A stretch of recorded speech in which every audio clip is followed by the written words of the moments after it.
As the month of Ramadan approaches, one of the most important things we can do in order to prepare for the holy month is to study what the Quran and Hadith has taught us regarding this noble month, especially with regards to the fast itself, the legal rulings related to the fast, also i'tikaf, how do you perform i'tikaf, what nullifies i'tikaf, and other related rulings.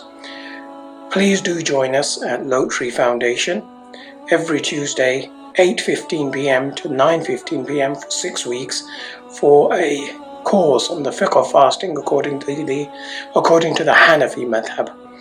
Inshallah ta'ala, join us yourselves and encourage others to do the same. Enroll now for the Hanafi Fiqh course on fasting by visiting www.lote.org.uk/college.